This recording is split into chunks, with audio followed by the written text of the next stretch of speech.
Hello and welcome to Tiny Desk Knitting with Emma. Today I'm back in Vermont for the first time in like 6 months. I haven't been here since Christmas, so 5 months I guess. 5 months. Usually I come home more frequently than that, but now I live kind of farther away.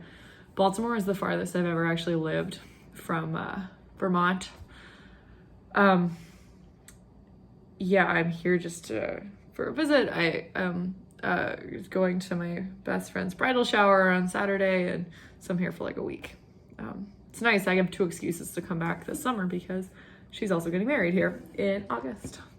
Drinking pineapple spindrift today. If you've been watching me since I was last here, which was like in the last fall, I was mostly here for like a while because I was living here before I moved to Baltimore.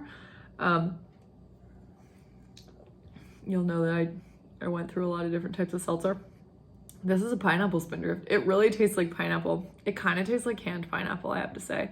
Fresh pineapple tastes a lot better than this. But yeah, my brother and I were discussing our feelings about the spindrift flavors that my mom gets. And he says he hasn't tried this one yet, but we both don't like the cucumber one because it tastes too much like we're drinking vegetables. My mom really likes cucumber. And a lot of people like the cucumber one, but I find that it is too much. Like, I like cucumbers because it's a vegetable. I want to eat them.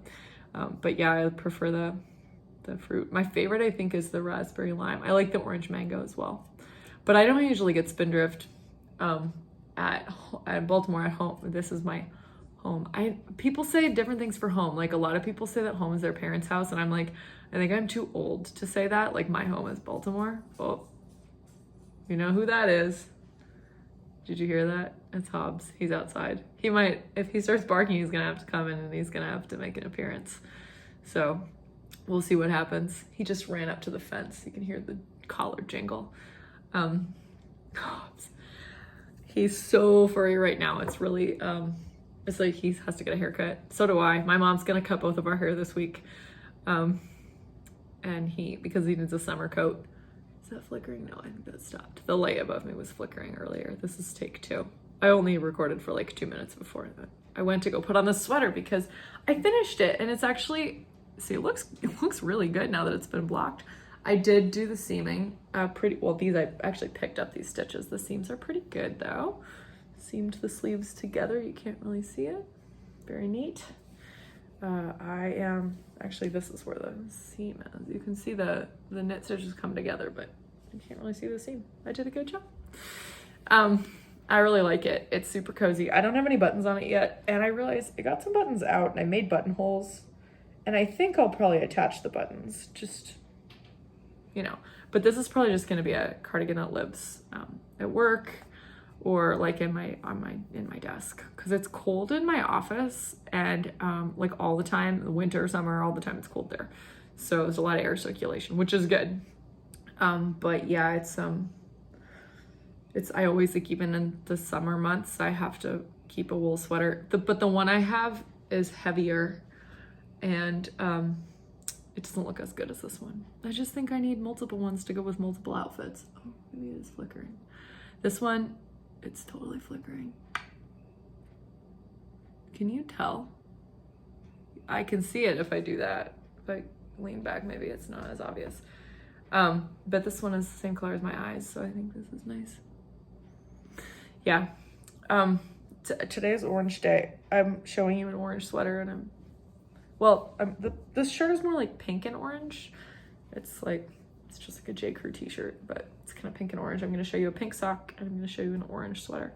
So this is again, like, I don't really plan these videos for when I was going to be home. Like, didn't really know what I would show you. And it's Tuesday. Like, I usually record well in advance, and then I upload it and I schedule it to release at 10 a.m. on Tuesdays. So if you were looking for it this morning, I'm sorry. I'm recording at noon on a Tuesday, and I'm going to upload it as soon as this is done. Yeah, it's, if you watch the Woolly Thistle Shopcast, I did have my last appearance on the Woolly Thistle Shopcast was like, yeah, I think it was the last Shopcast. I'll link it down below. I was talking a bunch about this sweater and about modifications you can make, and dumb modifications I didn't make. So I'll link that if you don't watch the Woolly Thistle Shopcast. I feel like most people here probably do because there's a lot of overlap and a lot of people I think find me through the Woolly Thistle Shopcasts.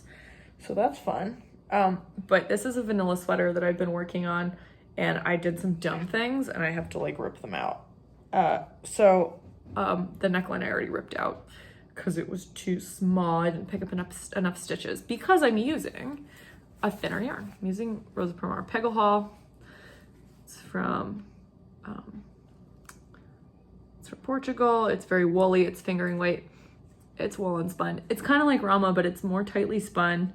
It also comes in 50-gram balls, but there's like much more yardage. This has 220 meters, so that's like 240 some yards, whereas Rama has like 180 yards-ish. Maybe it's 180 meters. So this is a little thinner. It's definitely like pretty dense ball. It's a high twist. It's really nicely heathered. It's like orangey, pinky, yellowy. It's more like two yellows and it's like a yellow and a pink heathered together, like combed into, it's dyed in the wool, clearly. It's breed specific with Serra da Estrela and Portuguese Merino. It's completely sourced, manufactured in Portugal. There is a big bloom in this yarn. So this is what it looks like now, but I mean, I don't think it's gonna look a whole lot different if I held it up and it was blocked.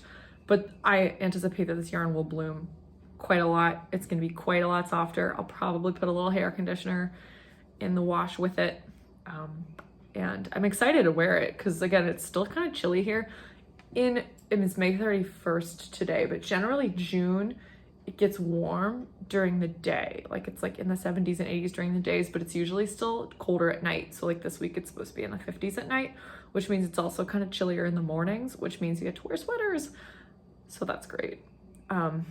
Yeah, I brought this home with the end, kind of assuming I would end up wearing it. I did bring another couple sweaters home. This one, obviously. It's like 63 today. It's not super warm. It's really sunny and beautiful, but it's not super warm, which is nice because it's been pretty, actually last week was pretty nice in Baltimore. It wasn't too hot, but my parents were visiting, so I didn't record any videos. They really enjoyed it. We had a really good time. Hobbs did not visit. My brother stayed home with Hobbs. And then on Friday, we went to New Jersey to see my brother's, well, it's family friends, but my brother's girlfriend's family. There he goes. I'm gonna go get him. My dad might be home. Let's see. Are you barking? Were you barking? Who are you barking at? We don't know. No one was coming up the walk. He's very clean. My brother gave him a bath last night, but he's nice and fuzzy. He hasn't had a summer cut. I'm not gonna hold you this whole video, I promise. Even though my viewers would probably like that. He's like, get me out of that damn camera line. There he goes. Oh, he got really worked up. I don't know what he gets worked up about. But anyway, we went to my brother's girlfriend's family's horse farm for the weekend. We went to see them. We went to see the horses race at Monmouth Park track. The horse didn't win, but want to sniff? Yeah, but it was fun anyway. But he didn't actually come with us, ironically. He was taking care of Hobbs. This little scamp. Here, I have a treat for you. You want that? Treat hound. Delicious. Just a piece of cracker. Chomp chomp. So he's here. He's been a very good boy. He needs a haircut. My mom cuts both of our hair, so it's haircut week. My hair is really needs to be cut. I could go to a salon and have it cut. I just don't because my mom can cut it just as well. And that's free. I pay her in yarn. Okay, I'm gonna put you down, but you can't go back out there. And if you bark, you're gonna have to come on camera again. He's probably thirsty. That was probably mean of me not to let him have a drink first. But then I would have had to catch him if I wanted to put him on camera. So when I go get him outside, he wears like not like a real leash, like a training leash that's just like kind of short. But if he's wearing a leash, he knows that he can be caught, and so he doesn't try to run away. And it's possible to catch him because he's really fast. He's tiny, so he just, thank you. He just kind of like slips in between the plants, and it's hard to catch him if he's not on the short leash. So more about the sweater. Maybe I won't record for super long today because I talked a lot about a lot about this sweater on the Shopcast. So you can go watch. Like, I didn't pick up enough for the neck, and so I have to pick up more stitches for the neck. And I didn't make the hem, like I just didn't make it long enough. So I have to lengthen it. I have to take out this. I also don't like the split hem on this one. I have a split hem on my purple one, and I really like that, but I was like, nah, you know what? I'm just gonna join the hem. It's less fussy. It just doesn't flip up. It's gonna be a little longer. I'm really gonna try and go to the end of this yarn. So I finished sleeve number 1. I didn't go to a smaller needle on the sleeve. The sleeves also have a lot of stitches. There were like 76 stitches to start with this sleeve, and that's pretty wide for me usually. So it's like kind of it's not a tight sleeve, which I kind of like because it means you can wear it really comfortably like over a t-shirt. So that's good. And the sleeves are the right length. I did like 130 rows or something, and not too much of a cuff. And I'm not going to do too much of a hem, and I'm not going to do too much of a collar either. It's going to be just kind of like a little bit of ribbed bands around all of the edges. And again, like I didn't change even to a smaller needle because it's kind of nice. I like to have a tight sleeve on some of my sweaters, but like I'm in the kitchen a lot and I need to be able to like roll my sleeves up. So like, as you can see here, that went up really easily. It's not super tight. It pulls in, but I can really easily push that up. So no problem. Yeah. So I did the first sleeve. Every time I do a decrease on a sleeve, I put in a light bulb stitch marker, just to make it easier. This one, I started doing decreases every 10, and then I realized that wasn't going to decrease fast enough. Like I needed to get it down to like 48 for the cuff, which I did.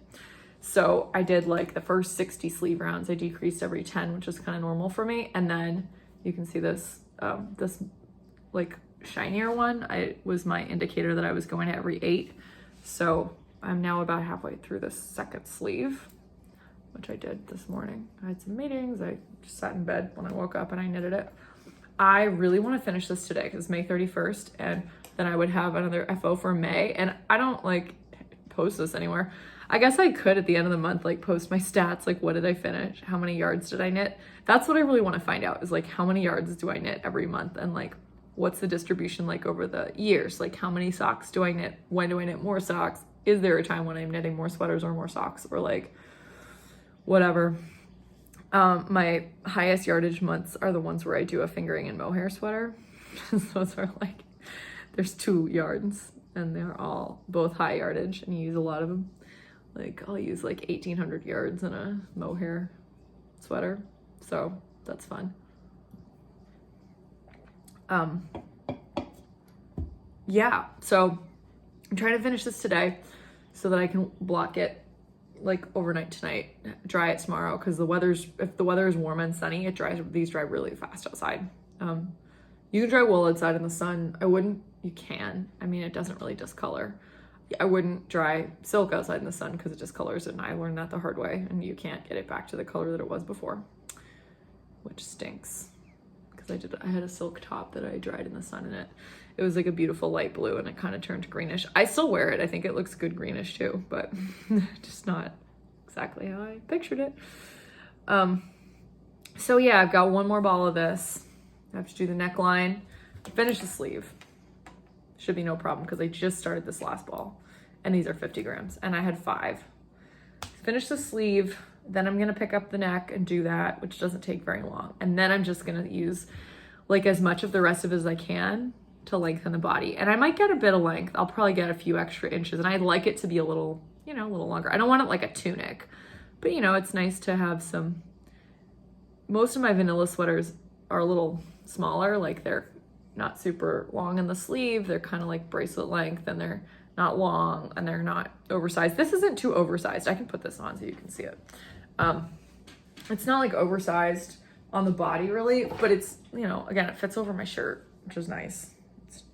again, it's too short right now, but otherwise it's fine.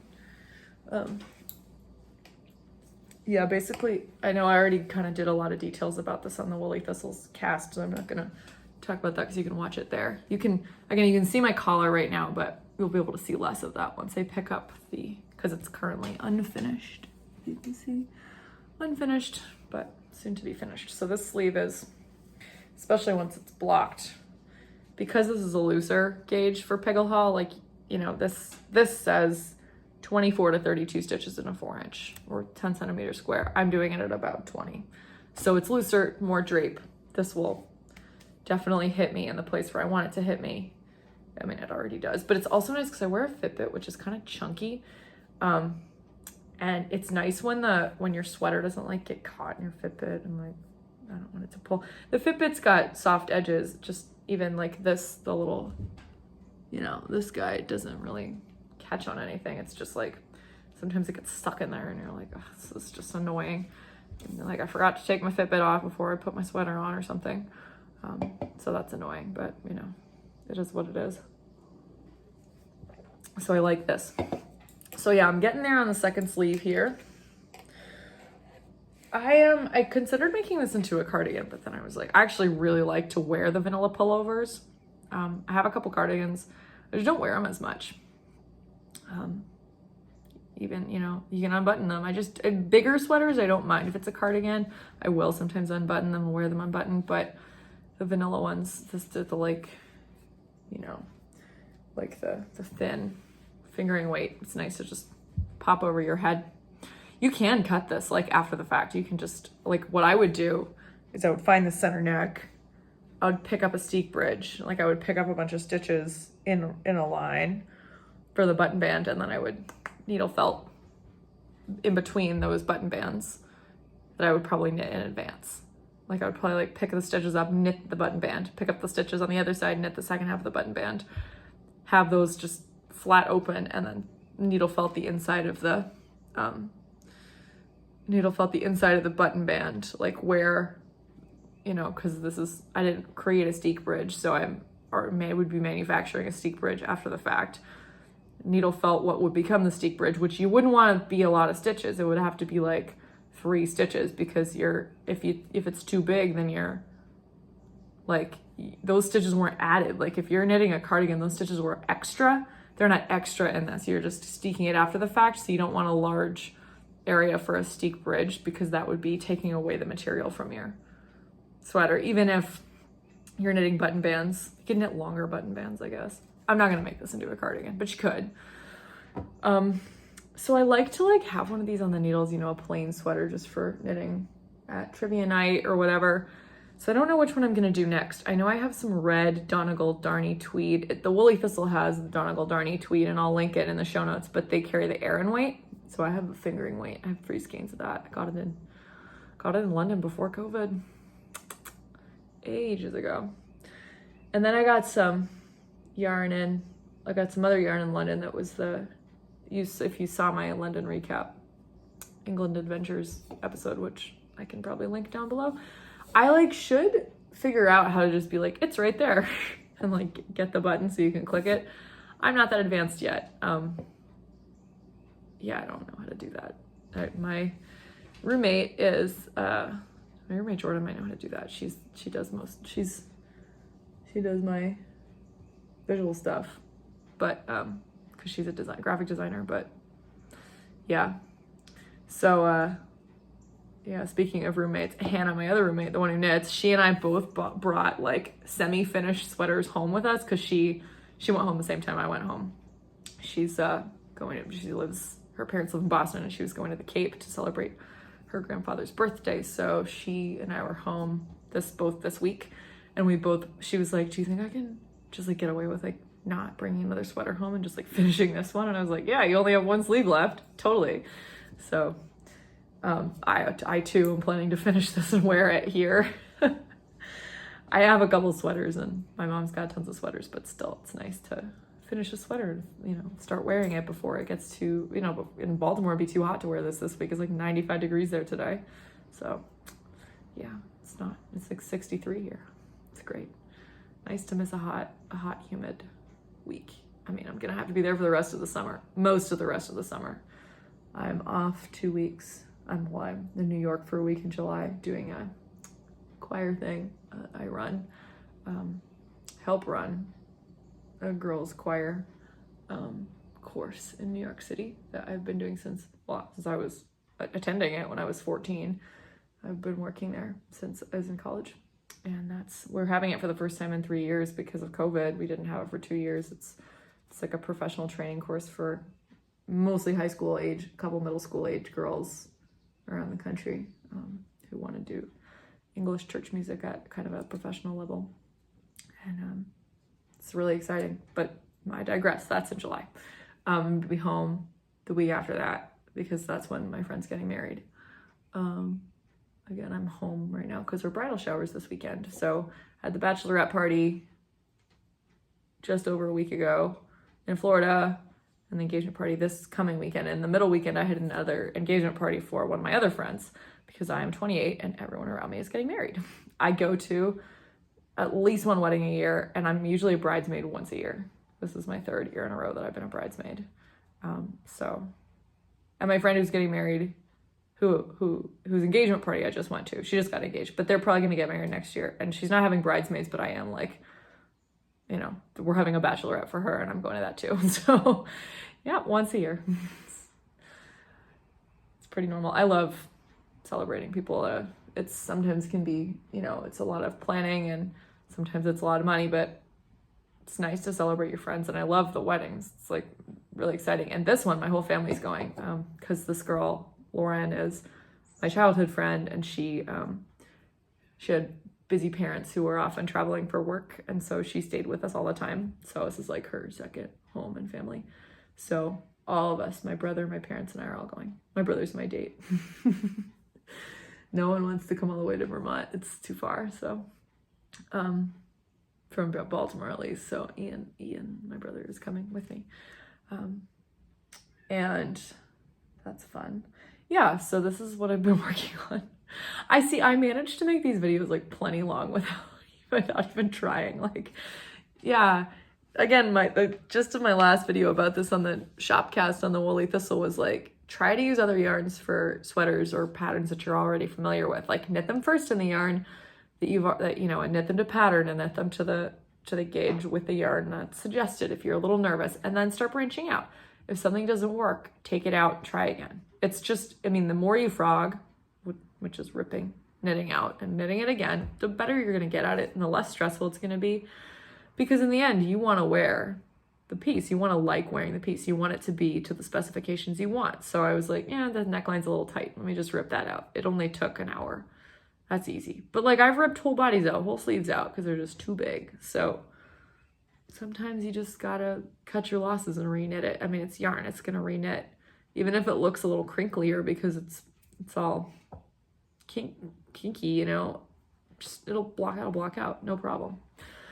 So other things, I don't know, I feel like I used to have like such obvious like topics for videos that it started off like really formal. Like, I'd have notes, it was always about Fair Isle, and then it got kind of about like, you know, DK socks part 2, DK socks part 3. Now it's more, I'm trying to do a little more, because I have less time to plan. I have less time to knit, so I'm just going to show you what I'm knitting. Like, I'm still knitting a ton of stuff. Like, when I'm in a Zoom, I'm working on the sleeve because I don't have to look, you know, it's like fidget toy. You know, if I don't do that or have a fidget toy or something, I yawn during meetings, and I feel bad because that's rude. I mean, my coworkers know me. I'm always on meetings with people I know, but it's still like, you know, it probably means I should sleep more, which is true. I don't sleep very much. You can probably tell that about me based on how much energy I have. Hannah and I are always saying to each other, I wish we could share, because she sleeps a lot and I don't sleep enough, which we could just, she could give me some of her sleep. But it's not how our bodies are built. All this to say, I'm going to show you another thing. Sock that I'm working on. You may know, if you watch my channel, I'm designing a pair of socks every month this year. I'm not releasing them every month. I'm sort of getting to the point where I'm getting ready to release the first 3 patterns. Jordan and I have to work on the layout and design. Jordan, my roommate, is, again, because she's a graphic designer, she's like, if you get the text in there, we got to take the photos and stuff, but she can kind of figure it so it looks good, configure it. And then it's like a template, so you just kind of take out stitch, because most of my socks, I use the same base pattern, same stitch counts, same everything. It's just like a chart that changes, like texture chart or lace chart. So I'm knitting. The reason I decided to do the challenge is because I started I designed a sock like last October, and I was like, that was fun, not very hard. Sometimes it's harder than others. Like sometimes the designs take me more time, but sock is an easy thing to put your own spin on, just because like you can read lace pattern books, you can read texture pattern books. You can basically, you're just adding some kind of pattern or cable if you want. I don't do cables on socks because the needles are too small. But if I were using like a really grippy sock yarn, like if I were making socks with something like this, which I wouldn't because this is woolen spun and the socks will fall apart, I would maybe just cable, because you don't have to use a cable needle, but anything that requires a cable needle. You can use a toothpick. You can even sand the toothpick and use that. It's actually something I think a lot of people do. I prefer to cable without a needle at all ever, just because it's annoying. So I never cable with really like slippery yarns because the stitches will come out. I only cable with toothier yarns that won't slip out if you're slipping the stitches off the needle and grabbing them for while you rearrange them to cable. There's probably like better ways of cabling without a cable needle. I just don't really want to rock that boat too much. Because I don't love to cable. I'm trying to get more into it, but all this to say, I'm designing a pair of socks every month. That's where I got off on the tangent. And the reason I decided to do that was because a couple summers ago, like peak COVID, summer 2020, I dyed a ton of yarn because I was home, and it was after I finished my master's program. I graduated, and so it was before I started working as a nanny. So for a few months, just kind of like looking for a job, hanging out. And I was dyeing a lot of yarn. I brought a bunch of it to the store down the road. I live in Burlington, where my parents was at the time, and currently am in Burlington, Vermont. So the local yarn store is Must Love Yarn in Shelburne. Brought a bunch of yarn there, sold it. It's still being sold there if you want it. They have it at the store. You can't buy it online, but you can get it at the store. And I dyed a bunch of sock yarn that I didn't end up giving to them because it was like 2 skeins of each color. And I just like kept it. I actually tagged it. I created a name for each one, and I tagged it, and it was like sitting in the basement. And I decided that this year, so last year I did the Farmer's Daughter Sock Squad, where I got, Farmer's Daughter Sock Squad is great. You can get, I'll link to them below. You basically just get a skein of yarn every month. It's a mystery color. Usually it's a seasonal color. They go through 3 bases. They have a 75-25 base, an 80-20 base, and a yak nylon merino base, which is super soft. Love the yak base. So I got that in 2021, and then I just had all this yarn in the basement, so I decided to match up each color with each month and design a pair of socks with my yarn every month. And then I wrapped up because I had like 2 of everything, I wrapped them up for my mom too, and I wrapped them up so they're mysteries. So she opens one on the 1st of every month. So she's gonna open one tomorrow, and I cannot for the life of me remember what color it is. So I'm really excited to see what it is too, because I forgot, because sometimes they match and sometimes they don't. Like sometimes I only had one and I gave it to her or whatever. So then I was like, well, these patterns are fun. I should write them and I should sell them. And my mom was like, you need a theme. And this was all happening in like December of last year, when I was home for Christmas when I had COVID. And we had some ideas that we went through. We were like walking out on the golf course after I recovered from my COVID. And she was like, well, you can do like something about kids because you were working with kids last year. And I think it was, God, I don't remember, like, you can watch my Jane Bennett Socks video, in which it was probably more fresh in my mind. I was like, I'm gonna do Jane Austen women, ladies from Jane Austen.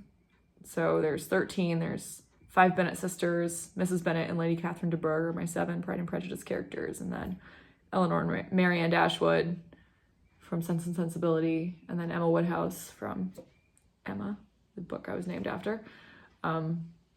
and Anne Elliott from Persuasion. I'm doing Fanny Price from Mansfield Park and Catherine Moreland from Northanger Abbey.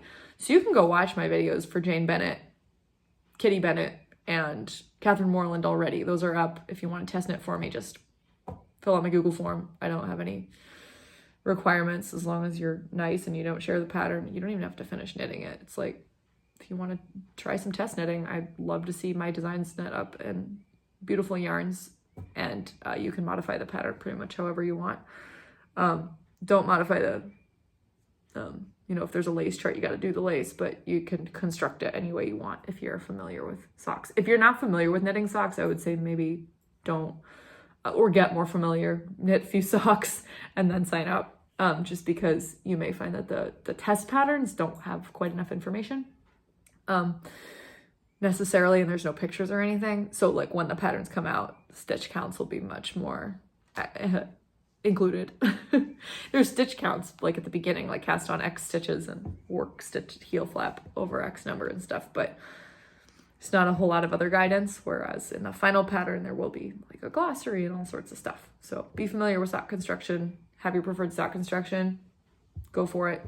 Anyway, I'm knitting. I've decided to be like less secretive about it, because it doesn't matter. You can't have the pattern until I decide to release it. But I started decided that I'm just gonna need to knit the socks in commercial yarns as well, because like if I knit them in only my yarns, I don't dye yarns anymore, like, or do sometimes for myself and my friends, but I don't sell yarn. It's too much work. I don't have a setup in Baltimore, so because I have a full-time job and I knit all the rest of the time. So, yeah, I'm not gonna dye yarn. So I was like, well, I need to use commercial yarn.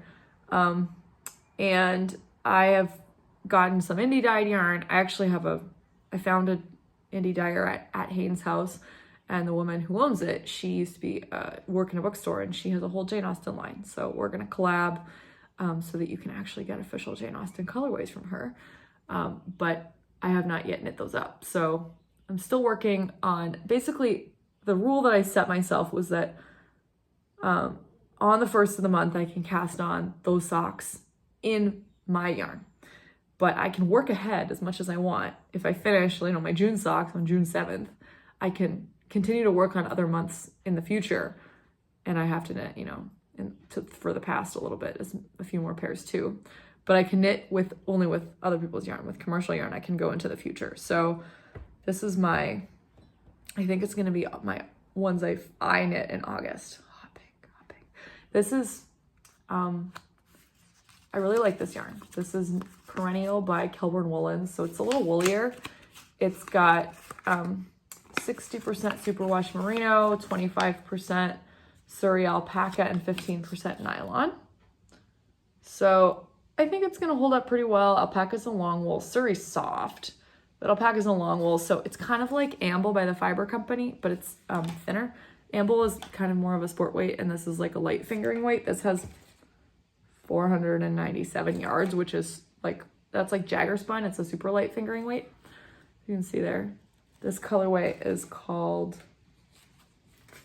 Neon Coral, which it is. So these are for my socks for Lydia Bennett. So if you know Jane Austen, you know that she's loud, flashy, annoying. So I wanted to have neon colors for Lydia Bennett. And I have, I'm gonna start talking about my socks that I'm knitting more. Like you won't be able to test knit these until, I don't know, January, but maybe next March, but you can see them. And maybe I'll talk a little bit, just cause this is what I'm knitting, and I won't have other content unless, so get this yarn if you're interested. It's, it's not, I think the wool is super wash, so you can probably wash them, but it's really soft. It's a little harder on the hands than some yarns because there's alpaca, so that's a long wool. It means it doesn't stretch as much, but it looks, it's super soft. And this is what the front looks like. This is toe up. I don't usually do toe up socks, but this lace pattern, I wanted it to face this way. So yeah, this is a panel lace sock with two smaller panels on the sides and a bigger panel in the middle. So I have textured socks. I have all over lace socks. I have one that's like a single panel. And then I have panels so that it's just patterned on the front. This will not be patterned on the back of the leg. Obviously it's not patterned on the bottom of the foot, but I think I'm going to do a shadow wrap heel for this. I've been getting really into the shadow wrap heel because it's just like, it requires less cutting. It's like an afterthought heel in terms of what it's looks like an afterthought heel, but it's done with, technically it's short row heel. You can learn about the shadow wrap heel from Earth Tones Girl. She does, oh my gosh, Earth Tones Girl Denise DeSantis is amazing. She has tons of videos. She explains everything super well. She does tutorials where you can see everything. And she didn't invent the shadow wrap heel. She talks about that, but she uses it in a pattern because it's a symmetrical short row heel. So you can do it in a contrasting color if you want, but you work it while you're working the sock. You don't work it after, like an afterthought heel or a forethought heel where you place waste yarn and then you pick it up and you knit the heel in later. But it doesn't add stitches, like it doesn't create a gusset. So it doesn't break up a self-striping pattern, which I like. So I'm working on a pair in self-striping yarn right now. And I actually am doing I'm doing the heel in the self-striping yarn, which I don't usually do. And I got it to match up perfectly so that the heel, I got to the halfway point of the heel right at a color change. It's so great. I'm really attempting to do that with the second sock, so fingers crossed that it works out. You can see that sock. I think that's going to be on my next Shopcast segment, which will be in a couple weeks. So look out for that. It'll be like in 2.5 weeks-ish. Sometimes, yeah, I always send them a thing every month, and they usually put it in the Shopcast. Every other Shopcast I'm usually in. So that'll be fun. It's a fun surprise to look forward to. But shadow wrap heels are great for contrasting or not contrasting if you just don't want to break up the length or the width of your stripes. It's good because it doesn't add stitches. You just like resume working in the round when you're done and you haven't added any stitches, so you're not doing a decreasing gusset or increasing gusset for toe up. You can use it toe up or top down.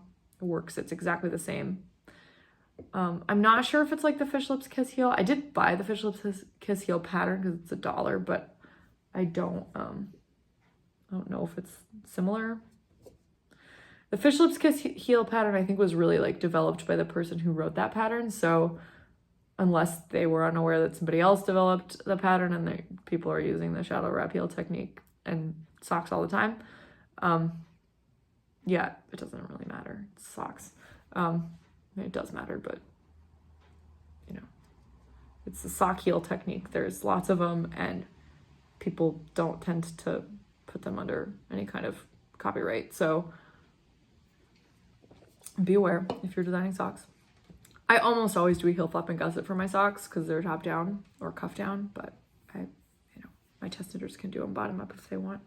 I'll put my test knitting form in the show notes, but again, we're only up to my 3rd sock so far. This is like sock number 8 or 9. I think this is my 10th sock I've designed. It's really fast to actually create the design in like a chart minder, and I usually chart it up before I knit it. If I were knitting like a sweater or something, I would like do swatches and everything, but like with this, it's just a sock. I know how socks are constructed. If it doesn't work, I'll rip it out and too bad, so sad. Next time it'll be fine. But this one's great. It looks really fun. Yeah, so I'm home, hanging out.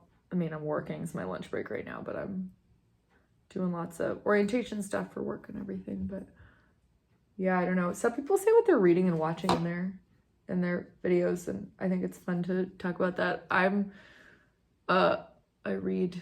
listen to audiobooks. Right now I'm listening to Persuasion by Jane Austen, which I've read before, but not for a long time. Actually, I think the last time I read that I was in high school, which was I graduated from high school 10 years ago. So that was a while. And I always watch a bunch of stuff. Right now I'm watching Joe versus Carol on Peacock. I really like Kate McKinnon. She's very funny. Someone recently told me that I reminded them of Kate McKinnon, and I was like, wow, that's a huge compliment. I think she just left SNL, which is kind of sad, but she's pretty cool. She's very good. If you liked Tiger King, you might like Joe versus Carol, because it's just a dramatized version of Tiger King. But it's pretty well done, you know. It really shows the kind of dramatic things that have happened to these people in their lives to kind of make them act the way that they act towards each other, which I think is, you know, it's nice to be able to sympathize, empathize, understand. Everybody should always try to understand another person's point of view. That's really like, you know, you don't have to agree, but it's nice to be able to understand where they're coming from and that their life was different than yours and they have a different context with which they see the world and different lenses with which they see the world, and, you know, people's experiences are different in the world. And, you know, that's that. I mean, at the moment, you know, I'm feeling very, very severely about gun violence. You know, I'm feeling very much like we need to, that's one thing that I am having trouble understanding people who are not anti-gun legislation, but again, I'm trying my hardest to kind of understand those points of view so that we can come to an understanding where we can live in a country where everyone is safe, especially little kids in their schools. So, you know, talk to people. I mean, talk to people who have different perspectives. It doesn't always work out. This is a really polarizing time in the world. And it was a church the other day in Philly where I used to sing in the choir, and the school shooting in Texas was like a week ago. And so probably every Episcopal priest in the nation was preaching on this, because they tend to preach about current events. But the priest said he was listening to this podcast about, school shootings basically. And he said there was a mother from one of the Sandy Hook victims from, this was 10 years ago now with Sandy Hook. His kids was killed in Sandy Hook. And she said that there were two types of people in the world, good people and good people in pain. So I thought that was poignant, and it was something that made me think hard about the way I feel about others. Good people and good people in pain. So I thought that was nice. It's not a strict binary that pits us against each other, which I don't like. So anyway, that got deep. Sometimes it does. But we're still knitting. If you need, I think comfort and that kind of thing, it's a time when a lot of us do. I know the Woolly Thistle is having a knitting buddies program that's been constantly ongoing since the pandemic started, but I will link the knitting buddies program in the show notes if you want to be connected to a group of knitters to talk about knitting and how, I don't know, I guess you can get as deep as you want. I find knitting to be very much something that I do to kind of curb, fidgety tendencies, but also kind of calms the mind. And, you can maybe talk about that with like-minded people. My roommate and I talk about that all the time. We're like, we sit here so that we don't go crazy and we knit. It's great. It's like, I think it's really helpful activity for anxious people. If you know someone in your life who's anxious, teach them how to knit, see if it helps. It might not help. Especially at first, it makes people frustrated, but once you kind of get it and it becomes, rhythmical, is that a word? Rhythmic, kind of just, it's just a motion that you go through without thinking about it a whole lot. Or you do think, your hands know how to do it, but you're looking at a pattern. So you're thinking and your brain is occupied with something else. It can be nice. It's a slow and steady kind of thing. It really teaches you how to be patient, how to really truly things are built. Rome was not built in a day. The sweater is built one stitch at a time. You build up you work towards your goals one bit at a time. And so I tell that to my students all the time. I say, you're trying to reach your goals, and your goal is become a doctor, because I advise mostly pre-med and pre-health students. We say, this is a daunting goal, and yes, this is a struggle at this point, because if you're taking organic chemistry, it's just hard, and it's hard to see the forest for the trees. But, I tell them to come up with small goals that they can attain in 30 minutes. And you've got to just break up the big goal into smaller and smaller and smaller goals that you can accomplish in one sitting. And I say to them, I always say, I'm a knitter. And I always have a sock at work. I always have self-striping socks at work so that I can work on something fidgety. And I say, this was built one stitch at a time, and it looks impressive, but it's one stitch at a time. So it can take me a year to make this pair of socks, or it can take me 2 days, but it's one stitch at a time, no matter what. And you will become a doctor one piece at a time if you want to achieve that goal. You have to be kind to yourself. Always be kind. I say that at the end of every single meeting with a student. I say, be kind to yourself. So I want them to leave feeling better. That's my job, is to make my students leave my office feeling better. That's my job. That's my job. That's the goal every time I talk to a student. So, I try to leave people feeling better everywhere. So I hope that you enjoyed my jokes and deep conversation and knitting, which was didn't talk about that a whole lot, but I'm looking forward to working on this sock a little more. Tomorrow's June 1st, so I'm going to cast on another pair of socks, but that will make 4 pairs of socks in progress, and I would like to have the maximum of 2. So we'll see. We'll see what happens. I background socks if they're not as important. But I do have 4 pairs of sock needles. They're not all with me, but one of the pairs is if they're done, it's like an afterthought heels pair of socks. So it just needs heels. So I can kind of put that aside and not do it yet. Anyway, thanks for watching. You can find me on social media in the show notes. I'm on Instagram, I'm on Ravelry, and I'm on Twitter. I just don't tweet very much. And from knitting Twitter yet. I'm getting there. You can follow me for some content. You can message me on Twitter if you want, if you have a funny tweet you want to send me. That's about knitting. And what was I going to say? Oh, like and subscribe if you want to see more. Smash that subscribe button. People always say, do you tell people to like and subscribe? And I'm like, yeah, I say smash that subscribe button if I remember, and they think that's funny. So for all my viewers, I said it, smash that subscribe button. I just said it 3 times. So now I don't have to say it for 3 more videos. And yeah, this has been Tiny Desk Knitting with Emma. Thanks. See you next time.